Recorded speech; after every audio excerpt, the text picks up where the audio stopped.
Wade Callahan was fired in the middle of a luxury showroom floor, in front of every coworker he had, because he refused to sign his name to a lie.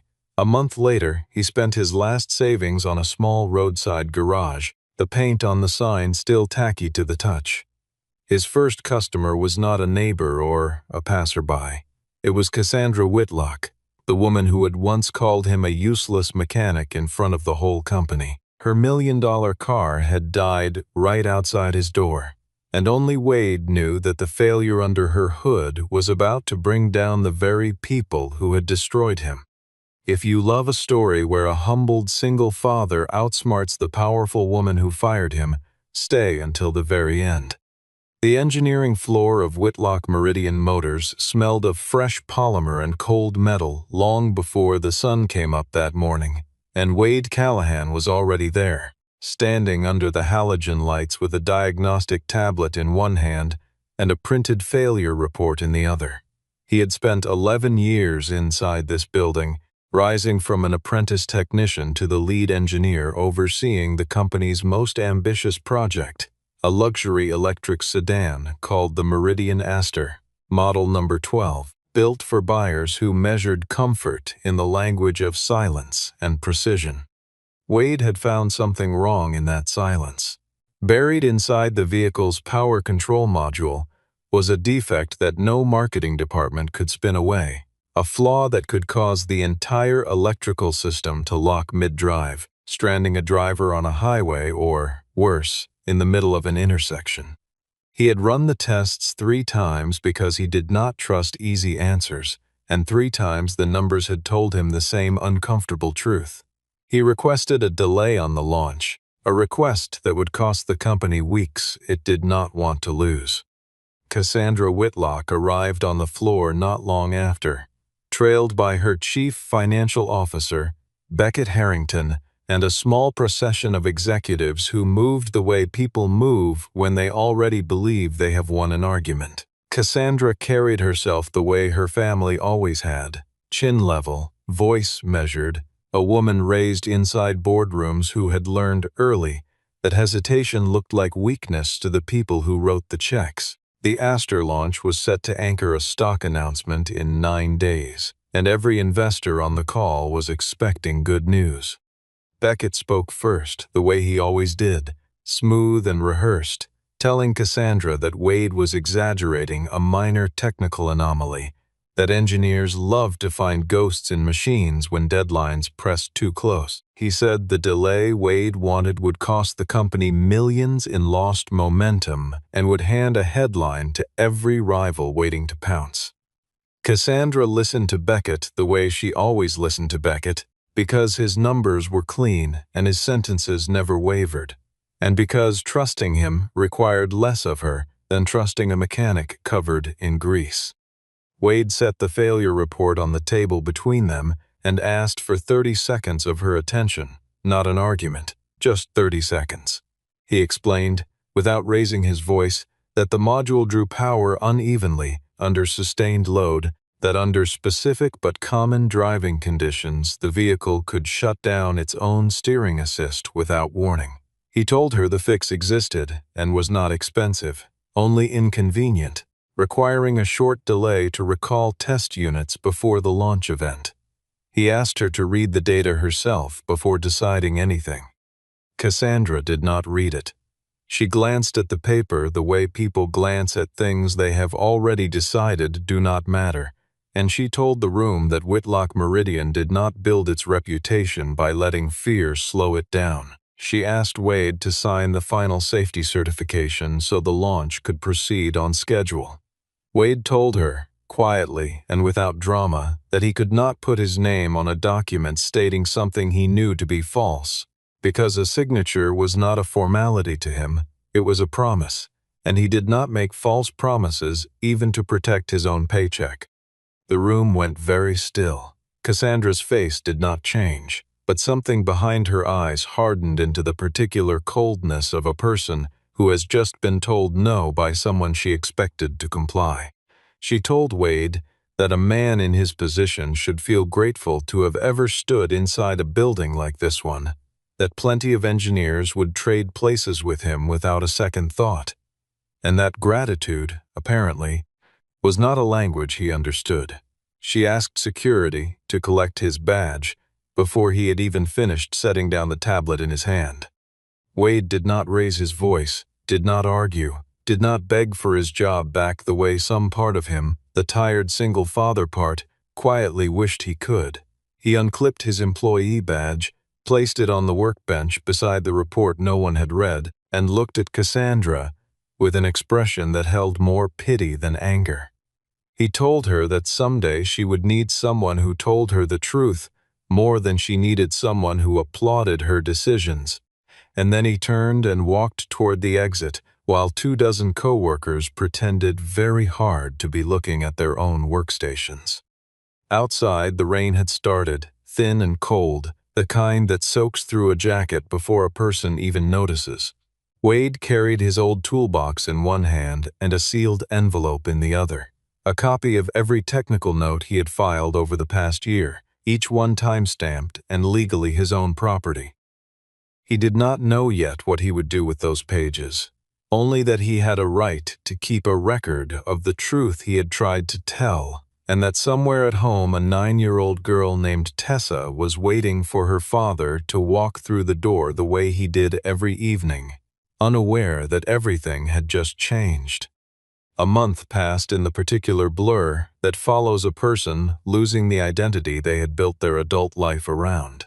Wade spent it doing the unglamorous work of starting over, filing paperwork, negotiating a lease on a narrow lot at the edge of town where an old tire shop had gone out of business years before, and stretching what remained of his savings across rent, equipment, and the ordinary costs of raising a daughter alone. He painted the sign himself on a Saturday afternoon, the letters slightly uneven where his hand had rushed the final stroke, spelling out the name Callahan Auto Works above a single bay door. Inside, the garage held only what he could afford, a second-hand hydraulic lift he had haggled down to a price that still made his stomach tighten, a rolling toolbox missing a few drawers, a diagnostic scanner 2 generations behind what he used to work with, and a small radio balanced on a shelf that crackled more than it played. It was nothing like the gleaming engineering floor he had left behind, and some mornings that contrast felt like a wound. But there was one thing the old job never gave him, and that was the simple, uncomplicated relief of not having to lie to anyone about anything. He was no longer the lead engineer of a company worth billions.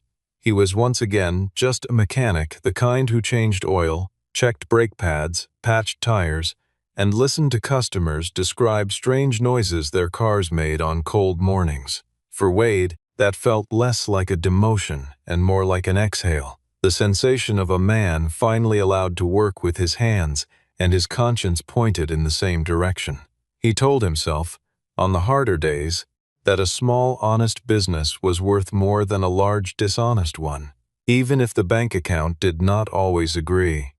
His daughter Tessa called him one afternoon while he was sweeping metal shavings off the concrete floor, her voice small and hopeful through the phone speaker, asking if the garage had gotten any customers yet. Wade smiled despite the exhaustion sitting behind his eyes and told her not yet, but today would be the day. It was a small exchange, barely a minute long, but it carried the entire weight of why he had risked everything on this narrow lot, instead of quietly taking another corporate job somewhere else in the industry. The neighborhood had not discovered him yet. He spent his mornings mopping the floor, organizing wrenches by size, and hanging a single framed photograph on the wall near his workbench, a faded picture of his own father, a mechanic from an earlier generation, who had taught him that a good technician does not simply fix machines.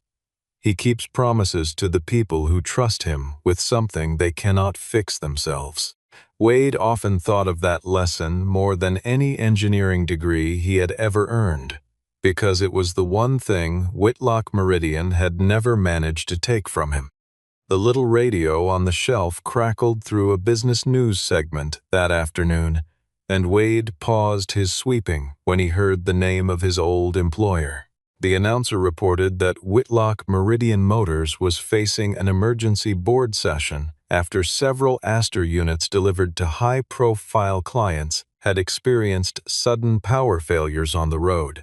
A company spokesperson dismissed the incidents as isolated anomalies unrelated to any design flaw, insisting the vehicles remained safe for every customer already behind the wheel.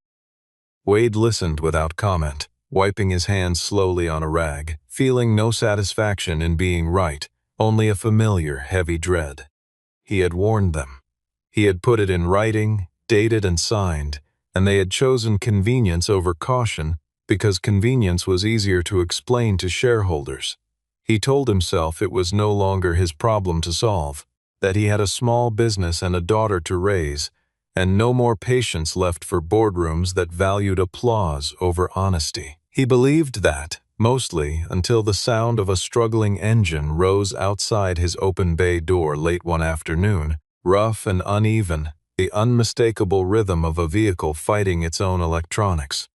A sleek black electric sedan rolled slowly into the gravel lot, its dashboard lights flickering erratically before the entire vehicle shuddered to a stop directly beneath the crooked hand-painted sign that read Callahan Auto Works. Wade set down the wrench in his hand and walked toward the open bay door, wiping grease from his fingers, expecting an unfamiliar customer stranded on a bad afternoon. What he did not expect, as the driver's door opened and a woman in an immaculate white blazer stepped out into the gravel, was the face of the person who had once had him escorted out of a building in front of everyone he worked with. Cassandra Whitlock looked exactly as composed as she always had, though tension pulled visibly at the corners of her mouth, the particular strain of someone racing toward an appointment that could not afford to be missed. Beside her, an assistant named Marla Easton was already on her phone, trying and failing to reach a roadside service line that promised faster help than it delivered. For a moment, neither Wade nor Cassandra said anything at all, the air between them thick with a recognition neither of them had prepared for, the kind of silence that stretches a single second into something much longer. Cassandra recovered first, straightening her shoulders in the way people do when they refuse to let surprise show on their face for longer than necessary. Marla, still holding her phone to her ear, glanced at the garage's modest bay door and the aging equipment inside it, and suggested quietly to Cassandra that they should wait for an official dealership tow rather than trust a roadside operation this small. Cassandra did not want to ask Wade for anything either, because asking would mean admitting, if only to herself, that she now needed the very man she had once dismissed as replaceable. Wade broke the silence instead, his voice even, professional, carrying none of the bitterness anyone in that parking lot might have expected from him. He asked simply what the car was doing before it stalled, the same question he would have asked any stranger who pulled in with a dead vehicle. Cassandra told him, with visible reluctance, that he no longer worked for Whitlock Meridian and did not need to concern himself with a vehicle that was not his responsibility. But even as she said it, the dashboard behind her blinked another warning light, and the driver's door refused to lock. Marla's calls to the official service line went unanswered, and the dealership's nearest technician was, according to the automated message, at least 2 hours away. Cassandra checked the delicate gold watch on her wrist and did the math in her head, realizing that a 2-hour wait would cost her the emergency board session already scheduled downtown, the one meant to address the exact failures she had spent the last week publicly denying. Pride and necessity fought visibly behind her eyes for a long moment, and necessity for once in her life won. She asked, in a tone far quieter than the one she had used the day she fired him, whether he could take a look. Wade studied her for a moment, not with cruelty, but with the calm patience of a man who had learned that revenge tastes far less satisfying than simply doing the work in front of him. He told her that in his garage he did not turn away customers, not even ones who had once called him useless in front of an entire engineering floor, and he gestured toward the open bay, telling her to bring the car inside because in this shop, nobody was allowed to lie about what was actually wrong with a machine.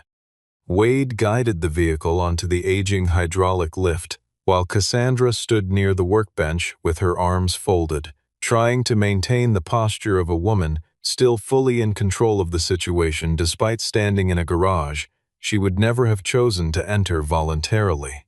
She told him, almost automatically, that all she needed was for the car to run again, not a lecture on engineering theory, the same dismissive tone she had used on the factory floor a month earlier. Wade said nothing in response, only connected his aging diagnostic scanner to the vehicle's data port and watched the screen begin filling with error codes. The codes were exactly the ones he had expected, cascading failures tied directly to the power control module, the very system he had flagged in the report nobody had bothered to read. Marla glanced around the modest garage with an expression bordering on contempt, asking whether a shop this size even carried the equipment necessary to service a luxury vehicle of this caliber. Wade told her, without looking up from the screen, that the most important piece of equipment in any garage was not the price tag on the machinery, it was a person capable of listening to what a car was actually trying to say. Cassandra, irritated by his composure, reminded him that if he damaged her vehicle further, she would have grounds to sue him for the full value of the car. Wade glanced up at her then, unbothered, and told her she would not need to sue him, because the car had already been damaged long before it ever pulled into his garage. He explained that the failure had nothing to do with weather, nothing to do with driver error, and nothing to do with the battery pack the company's press statements kept blaming. The problem, he said, was a cheap substitute component installed in place of the certified part his original design had called for. Cassandra denied it immediately, her voice sharpening back into the executive tone she used in boardrooms, insisting that Whitlock Meridian never cut corners on components for a flagship vehicle. Wade asked her, evenly, whether she was certain because she had personally verified it, or certain because Beckett Harrington had told her so, and she had chosen, as she always did, to believe him. The mention of Beckett's name landed harder than Wade expected, and for a brief moment, Cassandra said nothing at all, her mind clearly drifting back through months of meetings where Beckett had pushed for faster shipping timelines while quietly dismissing every one of Wade's warnings as the paranoia of an overcautious engineer. Wade printed the first page of diagnostic results and held it out to her without ceremony. Stamped clearly across the page was a serial number for the installed control module, a number that did not match any component on the approved supplier list Whitlock Meridian had submitted to its own board months earlier. Cassandra stared at the printed number for a long moment, and for the first time since she had stepped out of her car, her carefully composed expression cracked just enough to reveal something underneath it. A flicker of doubt about whether the man she had fired for insubordination might have been the only honest person left in the building. Wade continued working while Cassandra stood absorbing what the printout implied, and he pulled the vehicle's stored failure log further back than the single incident happening in front of them.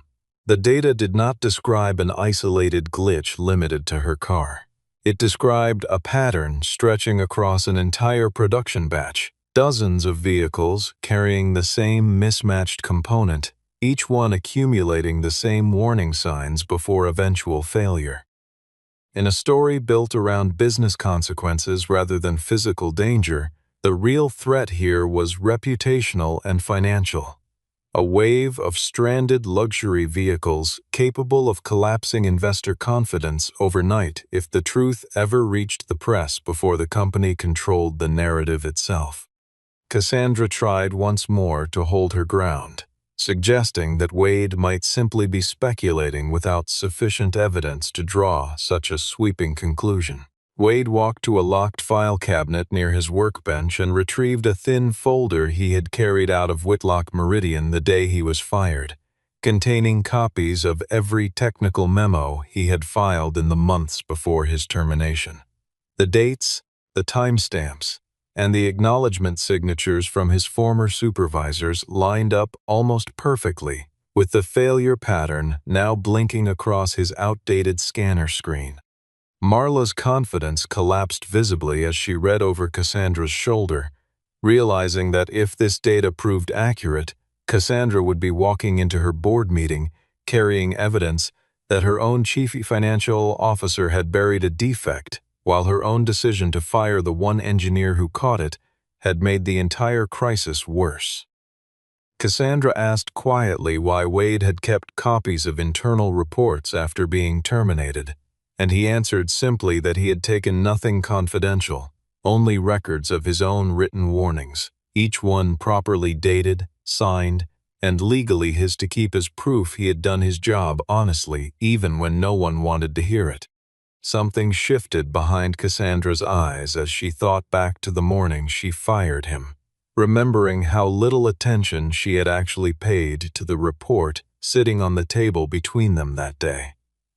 She had trusted Beckett because his sentences never wavered and his numbers always looked clean on a slide, and she had dismissed Wade because grease-stained hands and a quiet voice had never matched her idea of what competence was supposed to look like.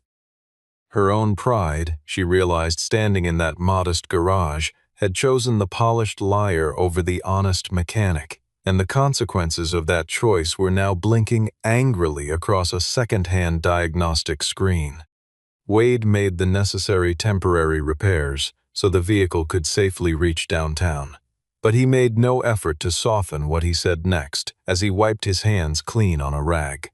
He told her plainly that if she walked into that boardroom without the truth in her hands, the failure sitting outside his garage today would only be the opening chapter of a much larger disaster still waiting to unfold across every vehicle carrying the same defective part. Cassandra listened without interrupting, the weight of his warning settling over her in a way that felt entirely different from the version of Wade she remembered dismissing a month earlier. Wade closed the folder and looked at her directly, his tone carrying no satisfaction, only the same steady honesty he had offered her the day she fired him. He told her that she did not need to rehire him and did not owe him anything for the repair, but she did need to stop trusting the man responsible for getting her fired in the first place. Cassandra took the folder from his hands, said nothing more, and drove away toward the city with a printout of the truth sitting on the passenger seat where a stack of denial talking points had been resting only an hour earlier. She arrived at the downtown headquarters later than planned but early enough to catch the board before the emergency vote began. Beckett Harrington was already seated at the head of the conference table, dressed in a suit that never seemed to wrinkle, his voice smooth and confident as he explained the Astor failures to the assembled directors as a lingering consequence of outdated engineering practices left behind by the previous technical team, a team he made a point of naming Wade Callahan as having led. He proposed an emergency solution, a rushed supply contract with a new component vendor connected to Harrington Capital, framing it as the fastest path to restoring investor confidence before the story spread any further. On its surface, the plan looked like decisive leadership. Underneath it, the plan was designed to bury Beckett's own involvement in quietly approving the cheaper substitute components months earlier, a decision that had padded certain private accounts while leaving customers with vehicles that could fail without warning. Preston Kingsley, the elderly chairman of the board, a man who had built his own fortune the slow way and had little patience for polished men who spoke faster than the facts could keep up with, asked Cassandra directly whether she agreed with Beckett's assessment of where the fault truly lay. Cassandra hesitated in a way she rarely allowed herself to in front of the board. And in that hesitation, the image of Wade standing calmly in his modest garage surfaced clearly in her mind, precise and unshaken, asking for nothing but the truth to be heard. A month earlier, she would have nodded along with Beckett without a second thought. This time, something in her had shifted enough to make silence feel dishonest in a way it never had before, and she found she could not simply agree with a story she now knew to be false.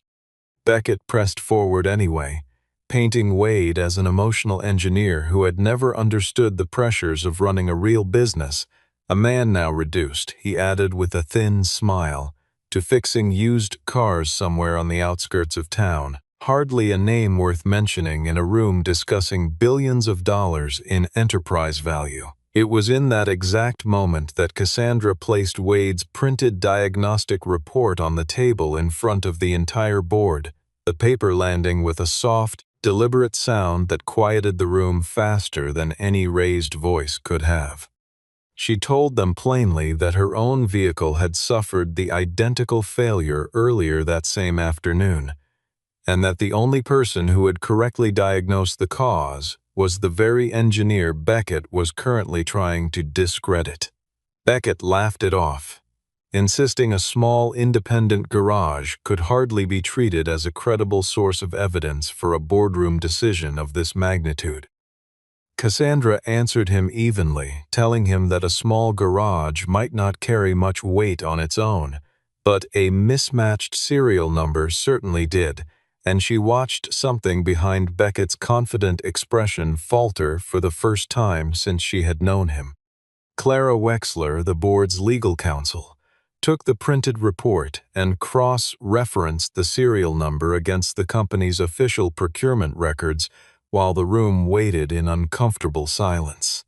Within minutes, she confirmed what Wade had already discovered hours earlier in a garage with far less sophisticated equipment than anything sitting inside Whitlock Meridian's own labs, that the installed component did not match any part the company had officially purchased or approved. The confirmation opened an immediate and serious question about internal fraud, one that could no longer be waved away with a confident smile and a well-tailored suit. Beckett lost his composure for the first time that anyone in the room could remember, his voice rising as he tried to redirect blame back toward supply chain vendors and outdated engineering oversight anywhere but toward himself. Cassandra, watching him unravel in real time, understood with sudden clarity that the meeting was no longer about saving her position as chief executive. It had become about exposing the man who had spent months manipulating her trust while quietly bleeding the company from the inside, and about correcting a wrong she herself had committed the day she fired the one person brave enough to warn her.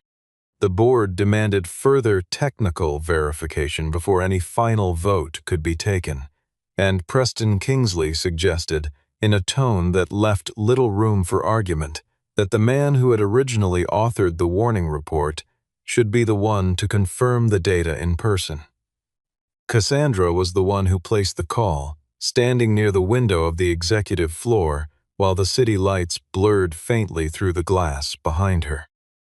Wade was back at the garage by then, preparing to close for the evening, grease still fresh on his knuckles, when her name appeared on his phone screen for the second time that day.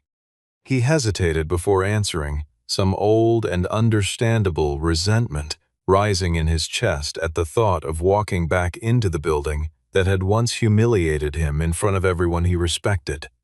But he also understood, in the quiet way he understood most things, that silence now would only allow Beckett's version of events to stand unchallenged, putting innocent employees and unsuspecting customers at continued risk, simply because Wade wanted to protect his own pride.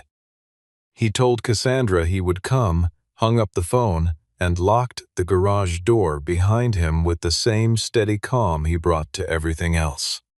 Wade drove downtown in his aging pickup truck, its dented tailgate and faded paint, standing in sharp visual contrast to the gleaming glass tower rising ahead of him. He stepped out carrying only a thin folder and the same quiet composure that had carried him through the last month of rebuilding his life from nothing. No assistant beside him, no expensive watch on his wrist, nothing but the evidence and the truth he intended to lay out plainly. Security at the front desk initially stopped him, his old employee badge long since deactivated, until Cassandra herself came down to the lobby to walk him up personally, an image that startled nearly everyone who witnessed it. Marla was waiting near the elevator, and when she saw Wade, she looked away for a moment, clearly embarrassed by how dismissively she had spoken about his garage only hours earlier. She apologized quietly as they walked toward the conference room, admitting she had judged the shop by its size instead of by the skill of the man running it. Wade accepted the apology without making her feel smaller for it, telling her simply that next time she might consider looking at a person's craftsmanship before she looks at the sign hanging above their door. Inside the boardroom, Beckett attempted one final effort to diminish Wade's credibility, referring to him repeatedly as a disgruntled former employee with an obvious grudge to settle. Wade did not raise his voice or take the bait. He simply opened his folder and walked the board through the evidence step by step, beginning with his original warning memo, moving through the pattern of ignored responses from company leadership, and ending with the mismatched component numbers now appearing across an entire production batch of vehicles sold to some of the company's most valuable clients. Preston Kingsley listened with the stillness of a man who had heard a great many confident liars in his long career and had learned to recognize the particular quality of someone who was not one of them. Clara Wexler confirmed once more that Wade's documentation held together with a level of consistency rarely seen in internal disputes. Consistent enough, she said, to justify opening a fully independent investigation into procurement practices under Beckett's direct oversight. The room's attention, which had entered the meeting fixed firmly on Wade's supposed incompetence, had shifted entirely onto the man who had spent the last hour trying to bury him. Wade closed his folder and looked around the table at faces that, a month earlier, would not have spared him a second glance in this very room. He told them plainly that he had not come back, hoping to get his old position returned to him, and he had no interest in performing a victory lap in front of people who had once escorted him out under security watch. He had come back, he said, because he had been right, and because a company built on lies to its own board was a company that would eventually hurt people who had done nothing wrong, and that truth mattered more to him than his own comfort.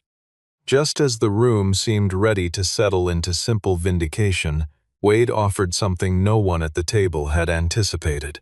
Before his termination, he explained, he had spent months privately developing an upgraded design for the power control module, a fix capable of correcting the defect across the entire affected fleet without the enormous cost and public embarrassment of a full vehicle recall.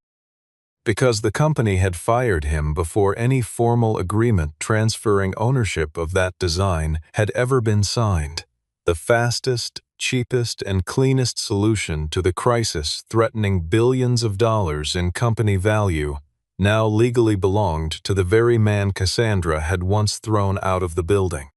Beckett's panic became visible immediately because he understood better than anyone in the room what Wade's design would mean for the rushed vendor contract he had quietly arranged through Harrington Capital, a contract that would collapse entirely if a cheaper, more effective solution already existed. He tried to argue that Wade's design was nothing more than an unproven personal theory, untested and unreliable, outside a controlled corporate laboratory. Wade calmly produced results from tests he had run inside his own garage, using a salvaged control module and modest equipment, proof enough that the correction worked exactly as intended without requiring a single glamorous facility to validate it. Preston asked Wade directly what he would want in exchange for licensing his design to the company that had once discarded him without a second thought. The room fell silent, most of the directors assuming Wade would demand an enormous payout, a senior title, or some form of public retaliation against Cassandra for the humiliation he had endured. Instead, Wade offered only 3 conditions, each one deliberately modest and entirely free of vengeance, conditions that revealed far more about his character than any speech could have. He asked that the company formally correct the record regarding his termination, acknowledging in writing that his original warnings had been accurate. He asked for an independent investigation into Beckett Harrington's procurement decisions. Separate from any internal review the company might be tempted to control quietly on its own terms. And he asked that the engineering team, who had been pressured into silence during the original launch decision, be protected from retaliation, insisting that any agreement to license his design include guarantees that no employee would be quietly punished simply for having once agreed with him. Cassandra studied Wade across the conference table, seeing him now with none of the dismissive assumptions she had once carried into that first fateful meeting. He held in his hands the power to expose her publicly, to humiliate her the same way she had humiliated him, and yet he had chosen instead to save the very company that had discarded him, asking for nothing more than honesty and protection for people who had far less power than he did. Preston Kingsley, satisfied with the clarity of what he had just witnessed, formally suspended every pending contract connected to Harrington Capital and asked Beckett to leave the room while the investigation proceeded. Several days later, Cassandra drove out to the edge of town alone, arriving at Callahan Auto Works without her usual entourage, without the polished sedan, and without the posture of a woman accustomed to giving orders rather than receiving corrections. She walked into the garage the way a person walks in to apologize, quietly, without announcement, prepared to wait as long as necessary. Wade was underneath an older sedan belonging to a local customer, and though he noticed her arrival immediately, he finished the repair at his own pace, the same unhurried patience he brought to every job that came through his door.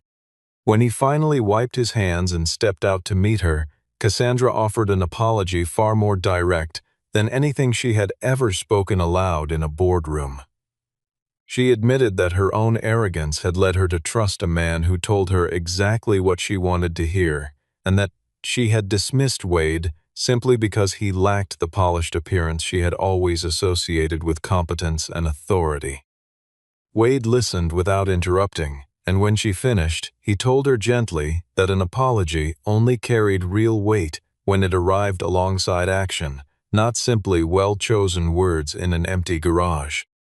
Cassandra handed him a formal document the board had already approved, stating clearly that Wade Callahan's original technical warnings had been accurate, that his termination had been unjustified, and that the company would undertake a full review of the management culture that had allowed his warnings to be ignored in the first place.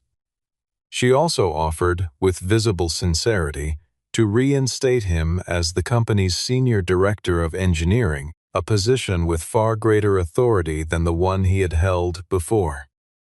Wade declined the offer without hesitation, explaining that he had not built this small garage simply to wait patiently for permission to return to someone else's payroll.